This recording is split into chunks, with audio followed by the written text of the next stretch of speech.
we have a ball hitting a smooth wall with a horizontal speed of 25 meters per second, bounce off also with a horizontal speed 15 meters per second. So let's draw out this scenario. So initially the ball comes in with this velocity. Let's call this v initial, and this is equals to 25 meters per second. This is v final equals to 15 meters per second. Okay, you times the mass, you can get to the momentum initial and momentum final. Okay, so we can solve already. You see, these two momentum is actually different in direction. So to find the average force, and we need the change in momentum over the time. So change in momentum, you got to take into account that direction change. So you couldn't simply take the difference in the number, which is 10. Okay, why so? So let's look at this delta V, or you can look at delta P. Let me just put a bracket. This delta V is a vector. Okay, why? Because it's a difference of two vectors. Yeah, because V1 and VI and VF are both vectors. So what is a change? Change is always a final minus initial. Okay, let's take leftwards as positive as our convention. Why so?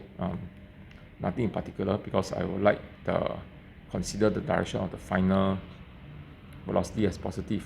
Okay, so this will be what? 15 minus V initial. If I take leftwards as positive, V initial will be what? V initial will be minus 25. That will make this 40. Okay. Another way of looking at this more generally, is to look at arrows, which I prefer.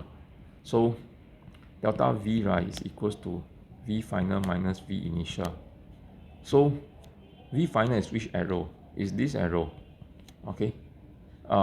Minus V initial, which is this arrow.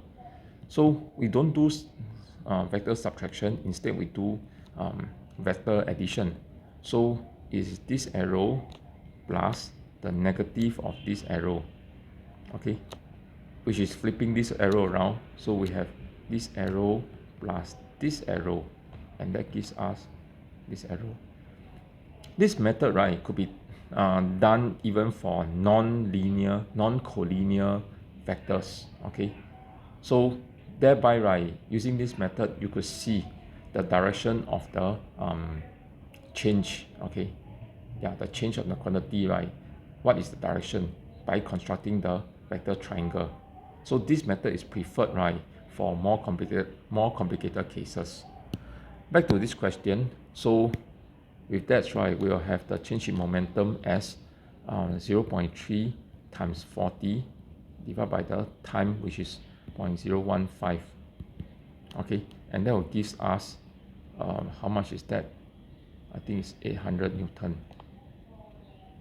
Answer is D.